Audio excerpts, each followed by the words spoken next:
What is going on, y'all? Welcome to Joel Friday TV. I'm Joel Friday. Welcome to the show. Happy New Year. A few announcements before we get started. Hit that like button, smack it. Lay the smack down, like, subscribe, and share button. Tell your peoples about the show so we get the subscribers up and the message out. Do it now. Help a brother out. As you guys know, we are live Monday through Thursday at 11 a.m. Pacific time. Same time. Nothing changed. And at any point during the show, you know what you can do. You can call in 888-775-3773, 888-775-3773, and we can talk about whatever you want, whatever's on your mind, whatever's on your heart, whatever's on your spirit. We can get into it. And guess what? We can even disagree. We can argue a little bit.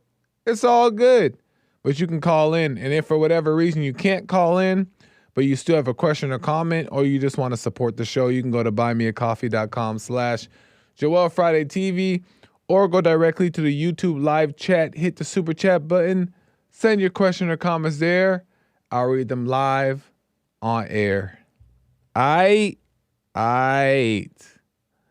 Amazing stuff.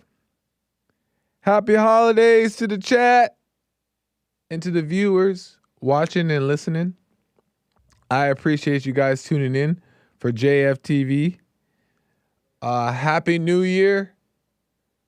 I hope that your break was spent well with the family or your loved ones. We're already in freaking 2025. Oop, can I say freaking?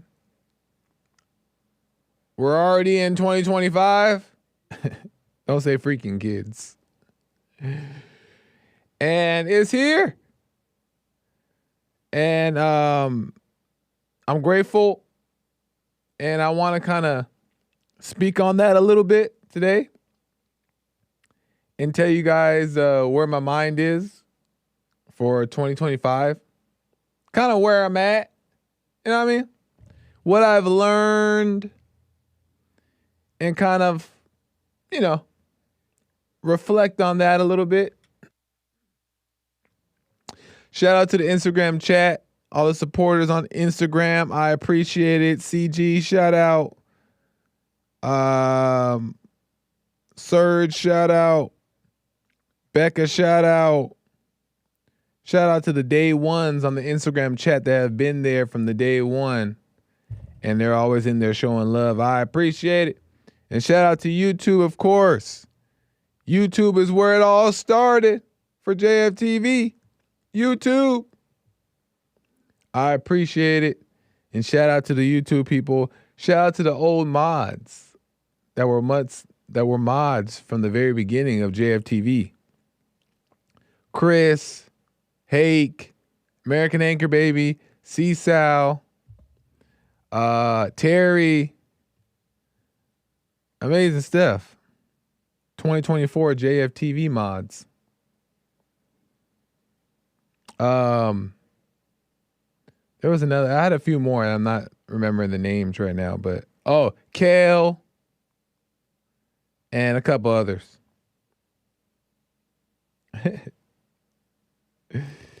Amazing stuff. So I just want to get in a little bit of reflection, and then I got a little story I want to share with you guys. A little Insta video I found on Instagram of something that I thought was interesting. We're going to get into that, some clips. But I first want to say happy holidays, and I want to tell you guys a little bit what I'm grateful for.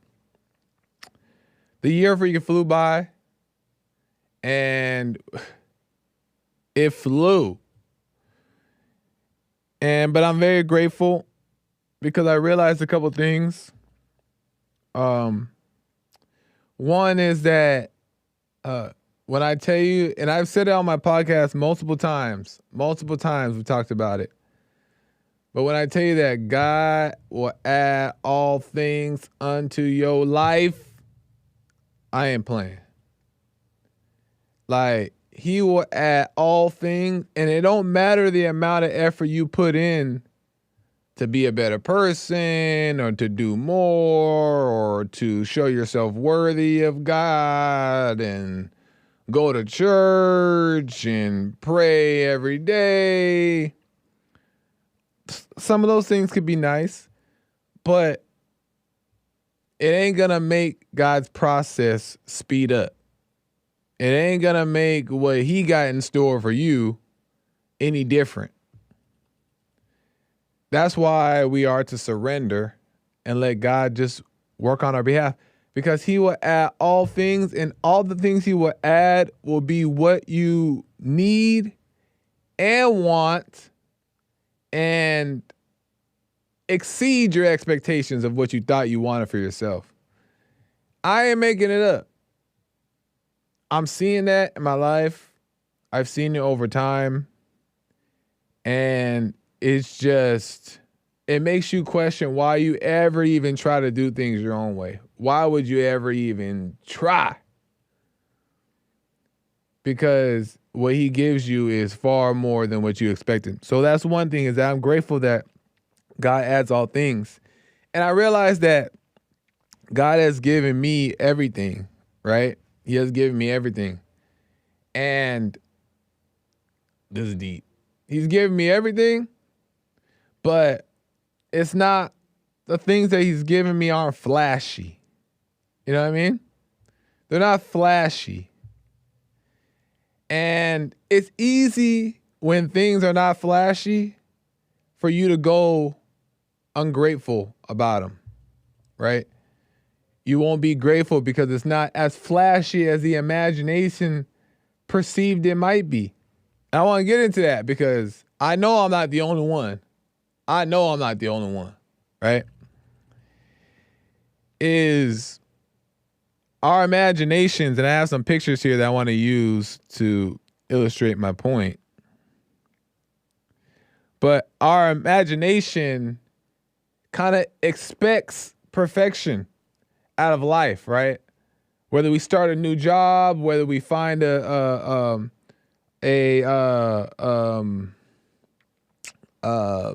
success, you know what I mean? Whether we start a family, whether we meet somebody, before these things happen, the imagination kind of runs wild, and we kind of like pretend and we entertain what that could possibly look like, right? And then now we have these goals and we have these desires and we have these expectations of what family, husband or wife, children, success, money, house all looks like. And they kind of make you lust. Meaning, I'm not meaning like in a sexual way. I mean like lust after these things. And I want to show you a little bit, give you guys some examples, because in the mind,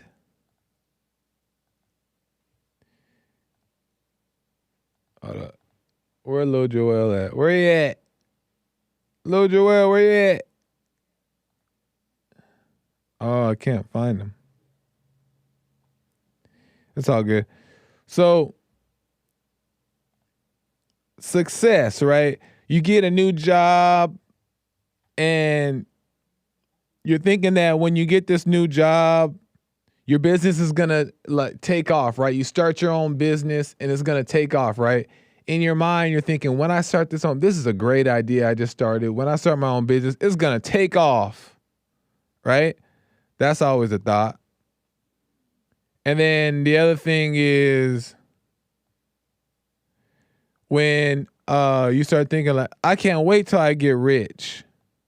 My bank account's gonna say millions. I can't wait till I have millions in the bank account, right? Then you start thinking like, dang, my business is gonna take off. I'm gonna make millions. Then you start thinking about what it's like to have millions in your bank account, right? What it's like to be rich, right?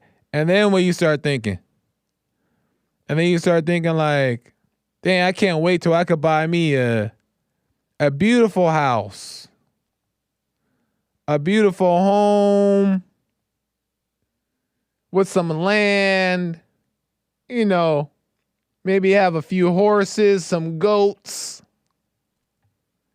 maybe some cows, You get to thinking, right? And then what you start thinking, oh, I need me a little family. I need me a family. I need me a little family. I want me a little family. You know what I mean? I want me some family photos. I need me that, right? And then you have all these ideas and you're like, oh, this is beautiful. I love this. And then you even want to get you a little doggy in a stroller. You know? All right, maybe I took it too far on this one. No doggies in strollers? No? All right, what about doggies in sweaters? At least the doggies in sweaters. I'm kind of mad about this one. Why they have to put the doggy in the rainbow sweater?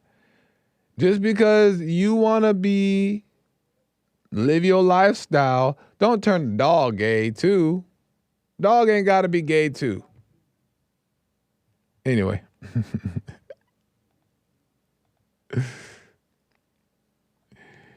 But the point is that the imagination kind of has its own mind. And it makes you think that when these things are added on to you, they're gonna look like that, right? Straight out, just picture perfect, right out the gate. Just start a business, successful, day one. Start making money, rich, day two. It's the imagination gets like that. God doesn't operate that way, and I'm realizing this in my own life.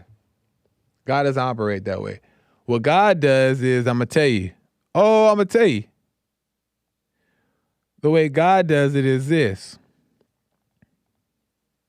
What he'll do is he'll give you this, and you're going to be mad, but that's how he does it. What God does, he'll give you this. Look, that's what he'll give you. He just gives you that. He just gives you a seed. He just gives you a seed, and the seed, you be like, what?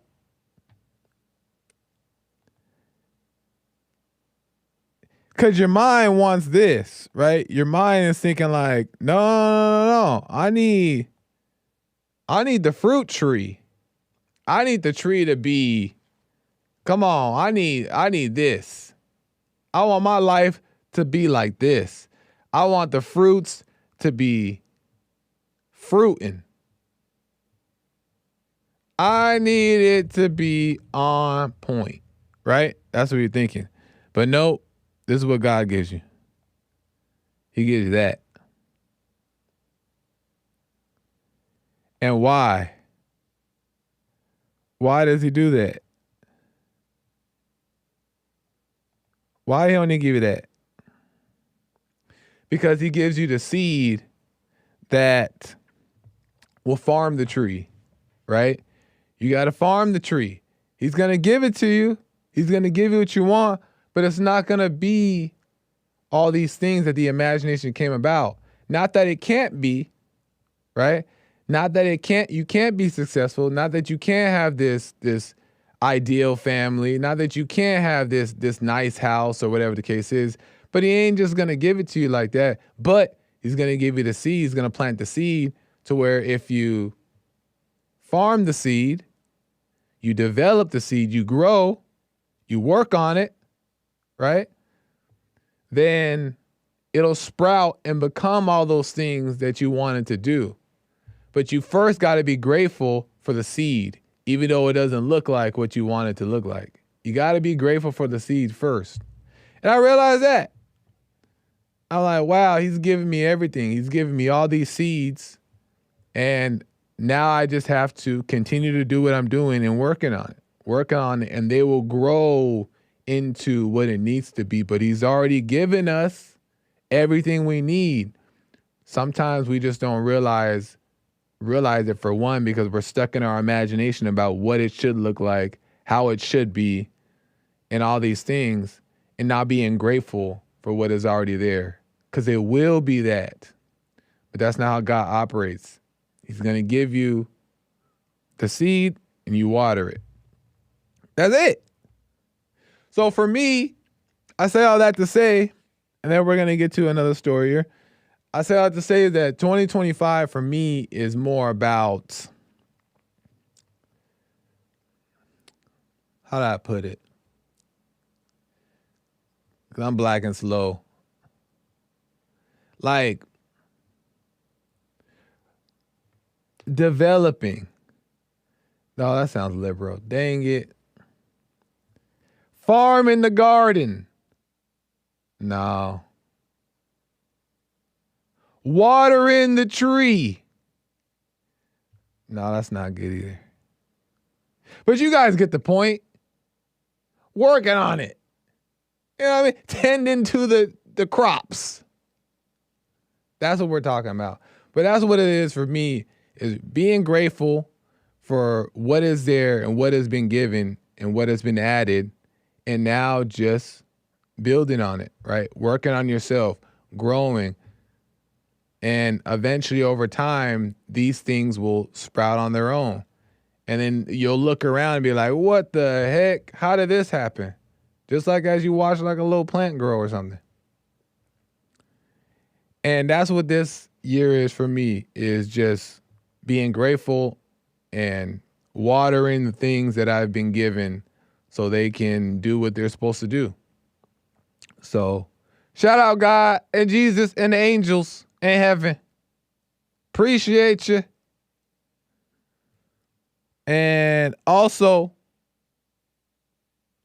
if any of you guys pay attention in church, Bond Church, I will also be doing the yearly assignment, which is to stay present, stay conscious throughout the year. So I will be doing that as well. Amazing stuff.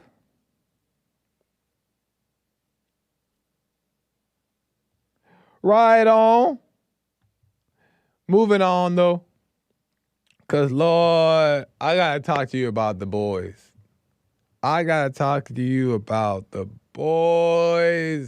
Oh my, I'm talking about the little boys that are growing up beta.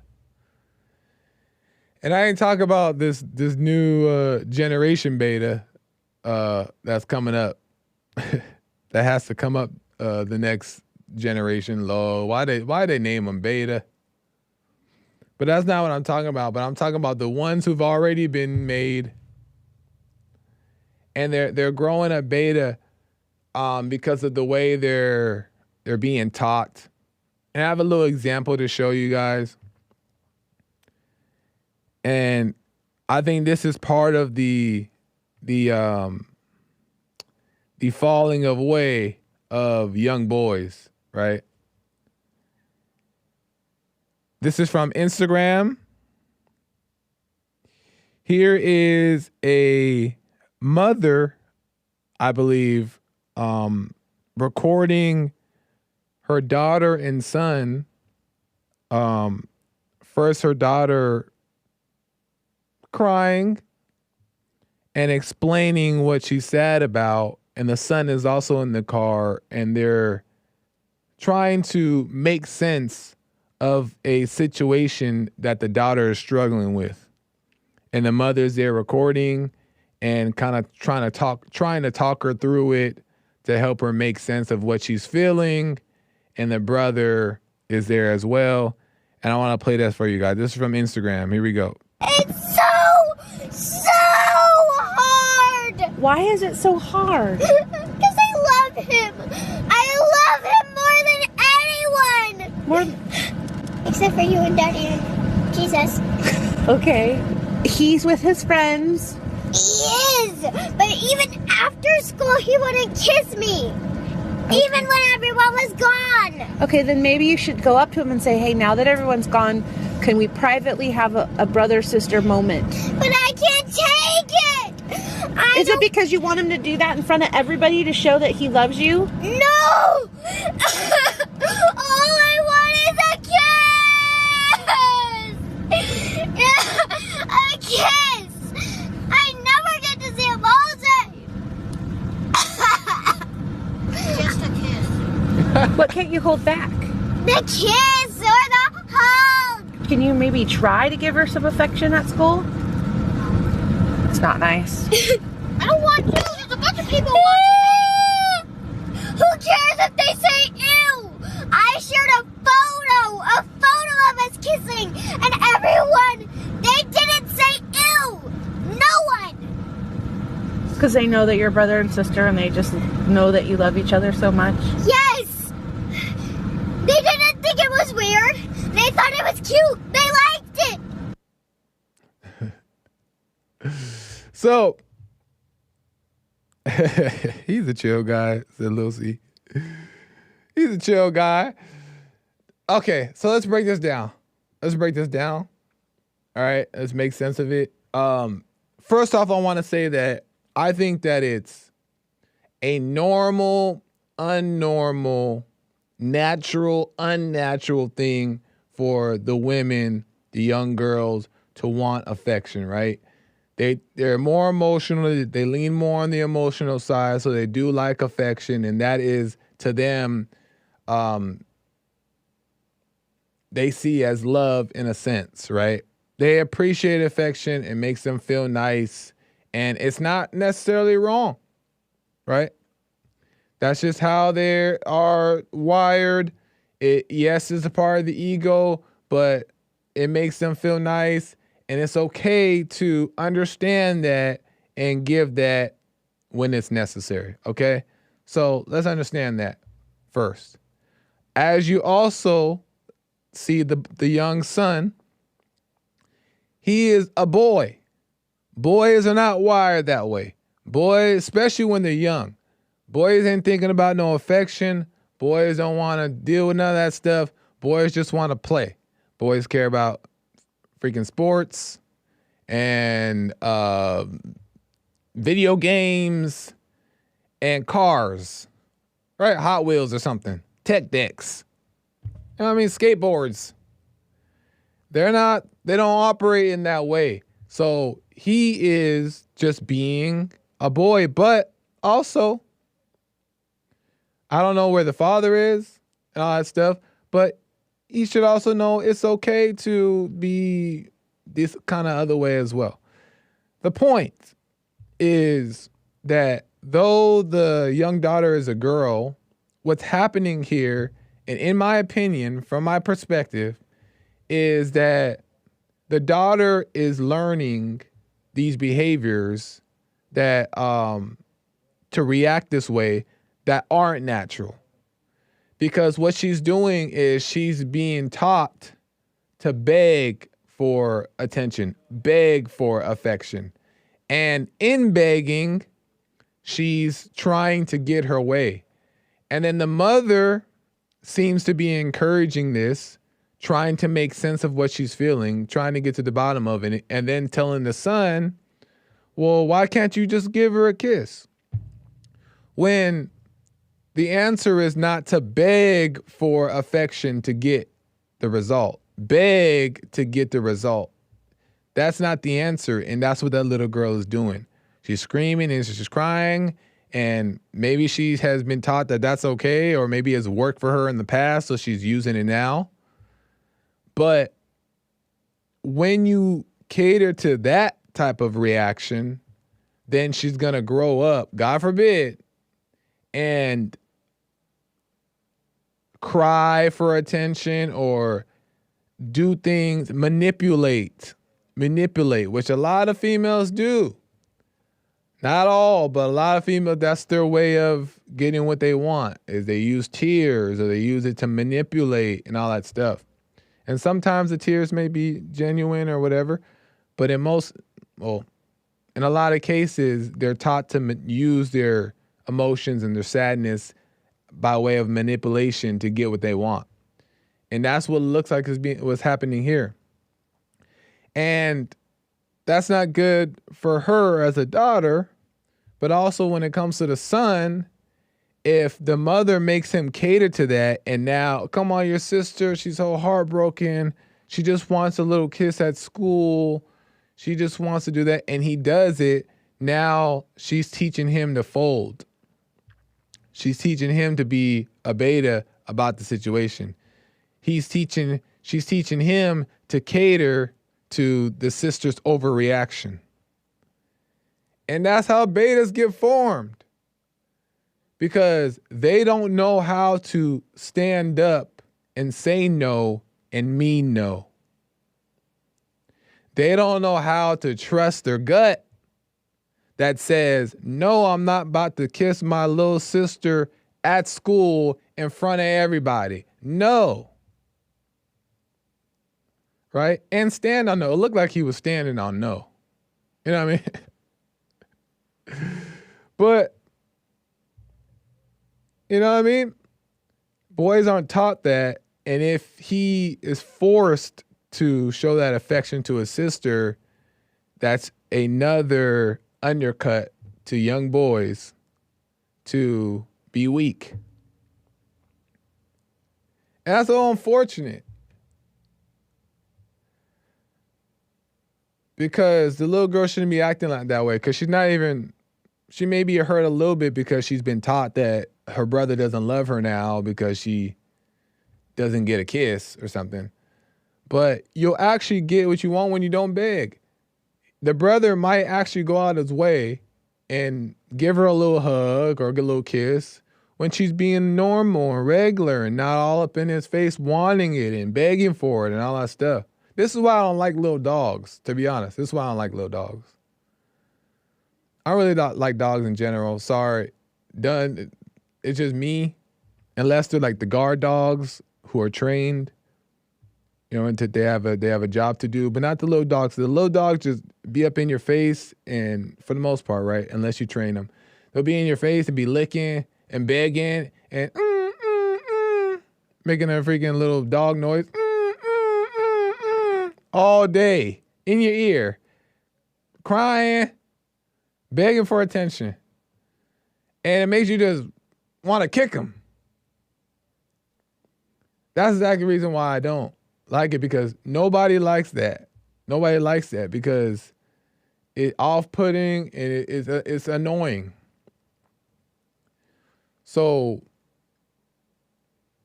that's not the way to get what you want, right?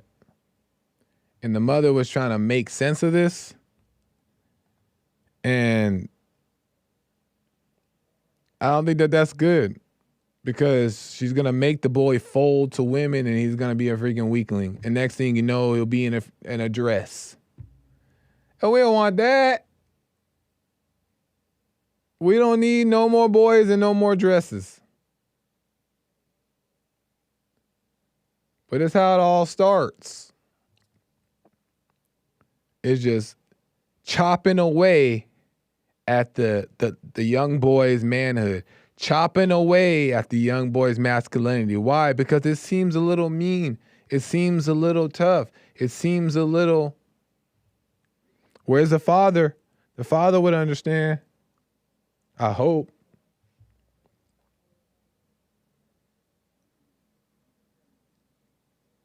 You know what I mean?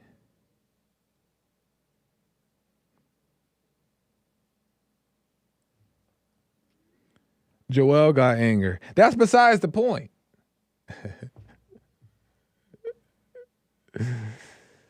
I don't know. I'm just thinking out loud. Am I tripping? Am I tripping? And I wanted to say too, and then I'll check you guys' super chats here, maybe read a couple comments. And you guys can call in if you disagree or you have anything to say about the topic or you have something else you want to get into. You can call in 888-775-3773, 888-775-3773. The lines are open, so get in there and we can get into some stuff. Up to you. But I want to say about the men is I'm learning this myself too. Listen. We all in this together. I'm saying this for myself too. But men, we have to, the only way, if you don't get to know yourself, and you find God by getting to know yourself, by the way. If you don't get to know yourself and get to know God, and you have children and you don't know yourself, you will fail your children. Because you need to be grounded in something. Because the devil will constantly use those around you to try to knock you down. And if the man who is the head of the wife and the children, he is the staple of the family, he is the backbone. If he is weak, the whole family is cooked. I ain't making that up. It's in the Bible. God said it, and I believe it to be true. But if a man doesn't know himself, then he can't help but to be weak. He can't help but to be weak. And he's not trying to be weak, and he's not trying to be lazy. He's not trying to be, he just lost. And a lost man does nothing for anybody. So if you don't know who you are, then better not be trying to have no family and children. Because you can't do good by them. You can't do good by them. And it's not personal on you or personal on your family, but you will fail them because you don't know your way in life. So how are you going to teach somebody else to know their way in life? How are you going to lead somebody else to go in the right direction if you don't even know the direction you're going in? So if you don't know yourself, start questioning. And if you don't know yourself and you have children, that don't mean it can't be restored, but also know at the same time that you need some help. You need some help. You need some help. How do you know? How do you get to know yourself? How do you know yourself, especially if you have kids or don't have kids, but you want to know yourself? How do you get to know yourself then? How do you know God? How do you be grounded in knowing God? How do you be grounded in knowing who you are so that you don't fail your children? Great question. At first, you got to realize that you don't know yourself, and that you don't know God, right? Or you need to know him more. First, you realize that and admit to that. But and genuinely, don't be just saying to say it. What the? First is that you don't know. That's the first thing. Second, it's enough to know that you want to. That's it. Don't now go out your way to try to make that happen. False. Don't try to now make that happen. If you truly want to get to know yourself and know God, then you got to surrender and let him show you what you can do next. Right? Show you the first step to take. And then you just take those steps he shows you in front of you. But you don't try to figure out what those steps are. You don't do. All you got to do is acknowledge that you don't got it and you don't know yourself. And it's enough to know that you want to. And let go and let God show you the rest of the way. I'm just saying. I wouldn't say this if it didn't work in my own life. I would not say it if I didn't believe it to be true because of what I've seen in my own life by what God has shown me, at least what I believe he has shown me. You know what I'm saying?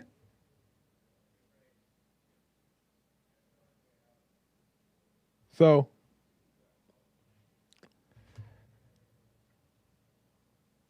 you got to be honest, though. You got to be real with yourself. Be real about what you see.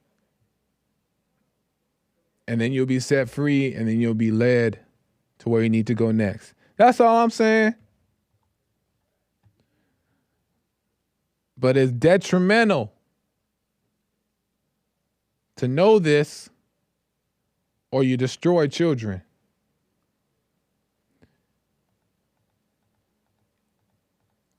You will destroy your children.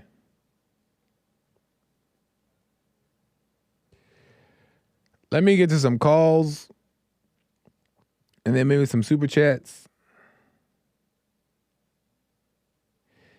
Let me go to Him Diddy out of Florida. Him Diddy, welcome to the show. You're on the air. How's it going, Joel? Happy New Year. How's it going? Happy New Year. Great. So life's been very interesting. Doing the overcoming thing. Forgave my parents. Nice. Had a little taste of the perfect peace for like 10 days or so, and then then it was spoiled somehow. It kind of like frightened me, and then a couple months later, I asked for forgiveness for myself before doing silent prayer, and then it was kind of bestowed upon me again. The peace. It's been interesting. What do you mean, though? Break that down. So you forgave your parents, and then you felt this peace, and then you lost it, and then you forgave yourself, and then you feel the peace again? Yeah. So to describe it would be like kind of like the volume on your internal monologue just get turned down all the way to the point where it's like a voice in another room. You know, you can just ignore your thoughts. Okay. And then it all flooded back to me at some point. And then I asked for forgiveness before prayer once, and I've been locked in since then. So how do you know now that you have it, that you have peace? How do you know that you found it? How do you know it won't go away? How do you know you have it? Well, when I last talked with Jesse, you know, I was telling him the story too, and then he asked me, the last question he asked was, do you have anger? And I was like, or have you dropped your anger? And I said, I think so, because I didn't really have any opportunities to have that tested. But since then I have, and I seem to be unmovable. I don't get angry. Nice. So thus far. And what does that feel like? What does that feel like?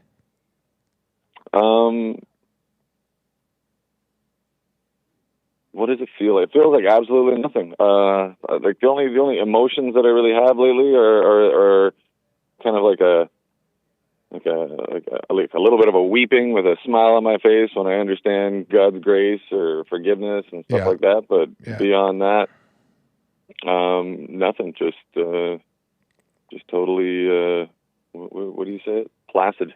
Nice. And why do you think then that you fell back beforehand? I don't know. I was wondering that myself. It was like at the time there was like I justified it with like some kind of 3-strike system. Like I sinned 3 times.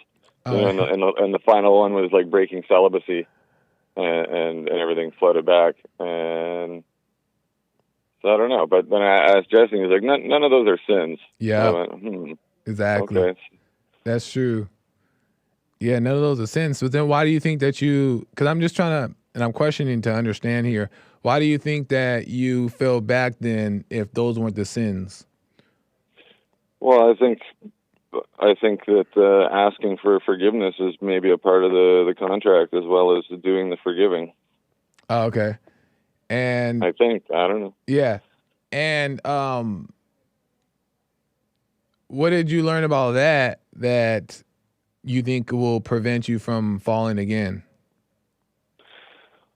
Oh, well,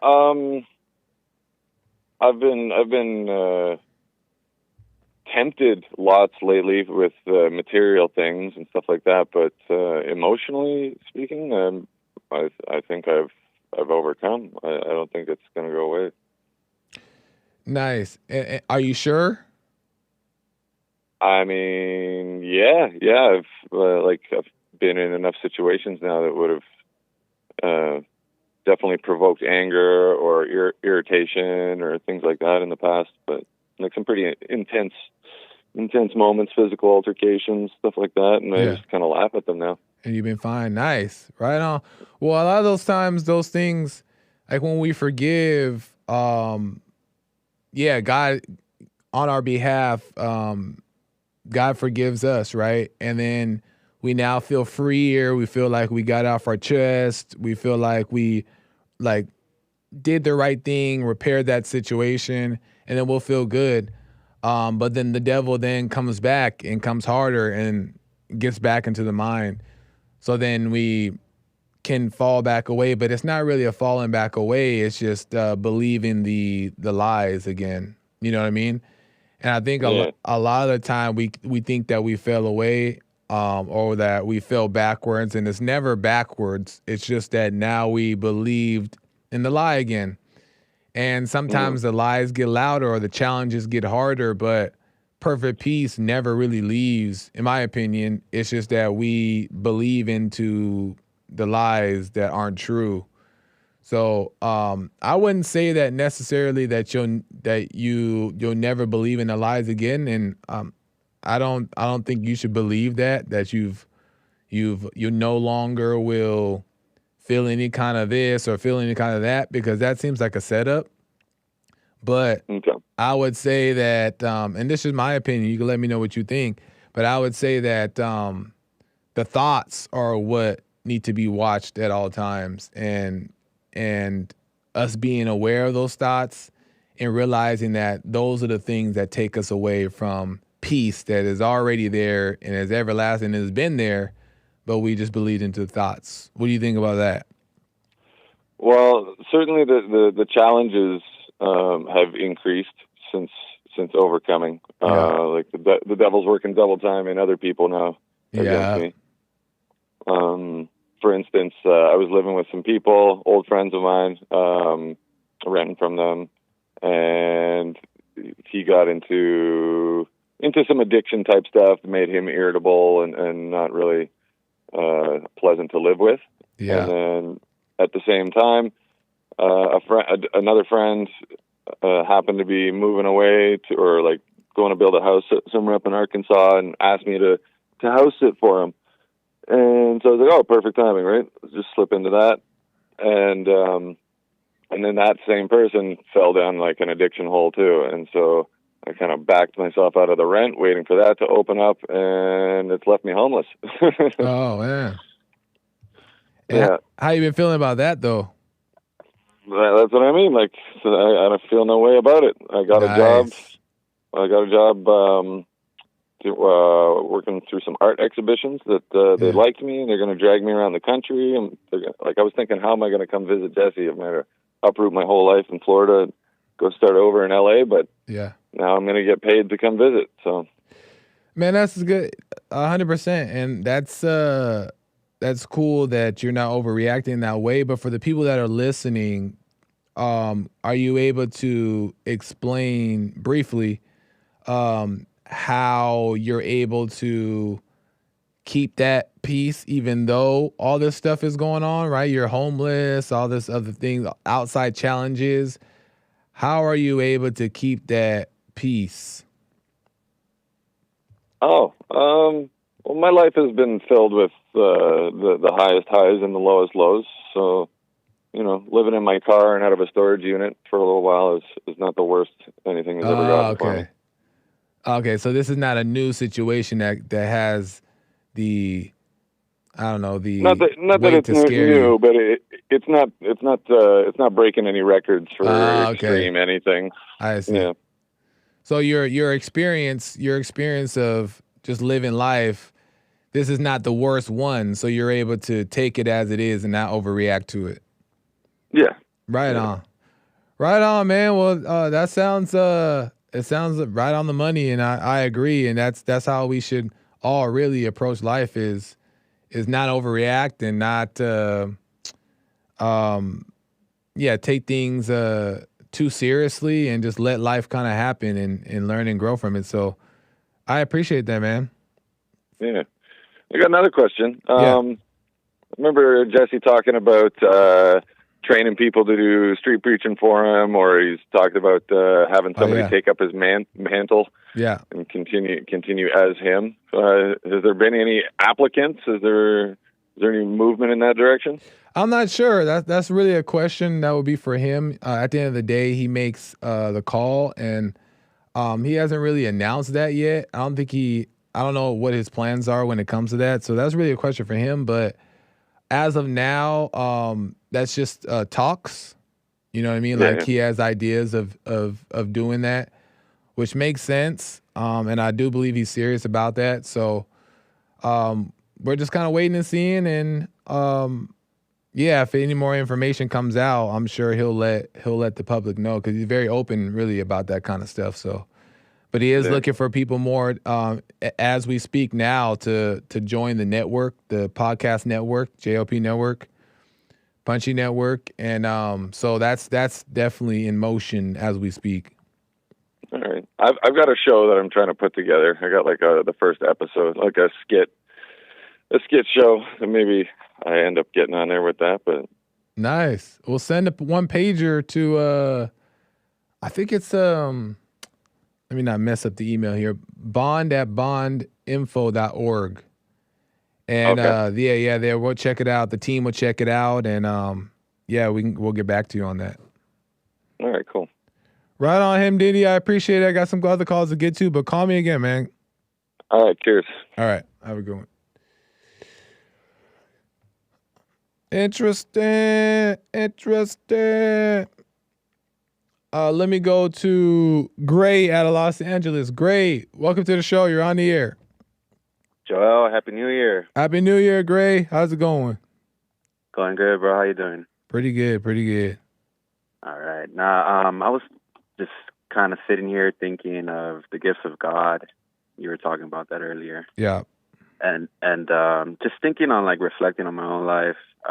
You know, my parents came here from Mexico, so I was thinking how everybody has a different battle. They came here. I don't think they had time to really understand the forgiving the mother and, you know, taking responsibility for what's going on with you and all that. And Yeah. I felt like they worked so I could have a good physical life here. Yeah. And it allowed me to understand the spiritual aspect of stuff. And, yeah, like, you know, I had the time. I wasn't worried about working or where my food was going to come from. I wasn't worried about, you know, being an immigrant and in a new country, not knowing the language. Oh, interesting. The things they had to battle with. So, you know, but I did. You know, I had all the time to fall into, like, depression, all the time to mess around and find out. You know. Yeah. And so it allowed me to understand myself because I had the time to, you know, and and now that I have, you know, a daughter, I see that the gifts from God come because of that, of like you said, the things are not flashy, you know, like it's not like a car, a brand new house. So, but I do see the gifts of God, you know, in my daughter, because wherever she goes, she is like a representative of me. Yeah. She thinks like me. She's honest like me. She's not afraid to stand up. And I see that in her, and I realize, like, those are the gifts of God, that she'll be fine because I'm with her wherever she goes. Yeah, kind of like Jesus and God, you know? Yeah, exactly. Like, Jesus will move around and he'll be like, yeah, I mean, I'm just saying what my Father says, you know, like, or what my Father thinks is what I think. And I find that to be a gift. What's your thoughts on that? No, man, it's, you know, what the example that you set is the example that she picks up, right? And she's learning everything from you, especially as her father. And parents are the children's only influence for the most of their life until they go out and realize other things, right? But she's gonna pick up everything that you're doing, and if you're doing the right thing, working on yourself, and, you know, following God, then you're passing down God's nature to your daughter, and naturally she's just gonna gravitate to that because she sees the example of the people she looks up to or the person she looks up to. So those are definitely the gifts of God. You know, what's crazy is that is what is most important, and that is what comes first. Is those gifts, right? The gifts of the physical things are nice too, and they have a place and they have a time, and they bring some value. But they're not what is important. What is important is that recognizing what you recognize in your daughter, and then that way she'll grow up and learn how to appreciate and handle the physical things when they come and stuff. Yes. Yeah, my daughter, she has like problems with her mom, and like I don't know. The last time we spoke, I don't remember what we spoke about, bro. It's been a while, but Yeah. I think I brought up that she had brought like a guy around her, right? And she was, yeah. No, go ahead. Go ahead. No, she was talking, like, my daughter had called me the other day. She told me, like, that her mother was going through these things, and I told her, look, listen, I always talk to you about, your relationship with your mom and how it's important not to resent her, because you need to understand she's just another person, and you need to have love for her regardless of the way she is. And I think, like, it got to a point when she called me and she told me, it's like, oh, I had to have a talk with her. I wasn't afraid of her. I told her straight up what I thought and what I felt and how it was affecting me. Nice. And I just, and in my head, I was like, man, I'm proud of you because you're not a coward, Yeah. And I told her, I was like, it's so great, because I tell her, like, nobody's going to pat you in the back for working on yourself or for understanding the spiritual aspect of stuff. And I told her, I was like, this is why I love this stuff. Because it's a human psychology, it's a spiritual battle, and I'm glad that I did this so you had someone in your life telling you these things, Man, 100%. I've talked to people multiple times about this, but I was talking to a specific person about this, and they were telling me that they grew up not even realizing these things about themselves, right? These things that are important, right? That are of true importance. They didn't understand these things, so they weren't looking at them as things that were of value, right? Because the world is saying all these other things are of value. So it's nice when you, as the father, is showing your daughter that these are the things that are valuable, because in the long run, these are what help people not be depressed, not have, this anxiety and all that stuff, and not be suicidal. These are the things that people need to have in order to function in life and have a good and enjoyable life. So, it's not taught that these are important. It's taught that the cars and the money and all that stuff is what makes a person valuable. Bro, imagine, like, imagine we had a father that knew these things, and as growing up, hey, listen, or to a 10-year-old you or a 10-year-old me, hey, listen, you're acting this way, you're picking up these traits, you need to stop, like, bam, and just have somebody there for you like that. And man, I'm just blessed, bro. Like, I'm really just blessed to be able to, and it took a while, like, and I think that's God's word. He says he'll lift you up in due time, and it's like right on time, like, exactly. Right on time for the message. Well, man, that's good news. We always have a good conversation, Gray, and keep doing whatever you're doing, working on yourself, and whatever you got going on, because your daughter will appreciate it, as you already can see. But even times 10 when she gets older and really starts to make sense of this stuff, she'll always remember her father, who was there to help her, guide her through life. So, right on, man. Appreciate it, bro. Thank you. Yeah. Hey, when we're getting some new music or some, I gotta work on it, man. That's a good.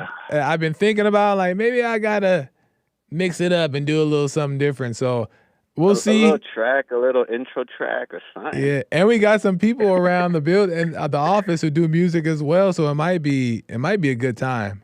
But I'll let you know. We need that. Right on, Gray. I appreciate it, man. Call me again. All right, bro. Have a good one. You as well. Nice. We might have to do another little song. Gray's right. It's been a little while. Maybe sharpen up the skills a little bit. Maybe I can ask some of my musician friends, and we do a little something. No, but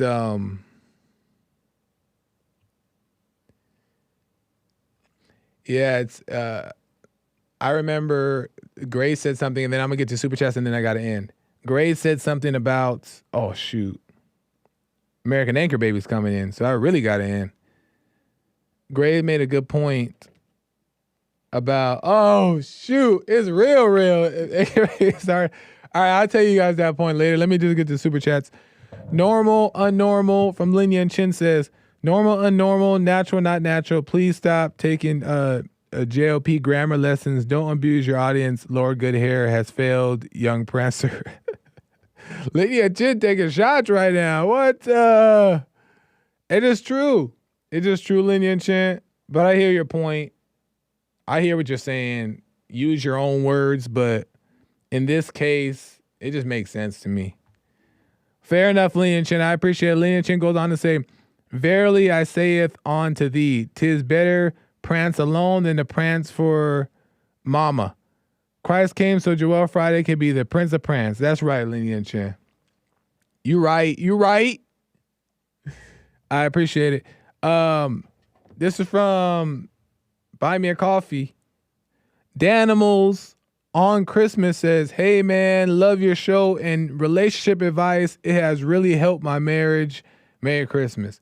Right on, Danimal. I appreciate you listening, hearing me out. But obviously, Lin Yan Chin's going to be mad right now. Obviously, if you're recognizing it, it's because you see it from the spirit within you to know that it's true and to know to apply it to your marriage. So God is just in the motion and we just the vessel. But I appreciate it, Danimal. All right, y'all, I got to end. American Anchor Baby is coming in. He is back in the studio at 12 p.m. Pacific time to do his show. He's back on it. So make sure you guys tune in right now in a couple minutes here to the American Anchor Baby. I got to go, y'all. I'm not here tomorrow. But guess what? I'm back here on Monday for a full week of more mess. All right, you guys. Until next time. See you on the flip. Bye.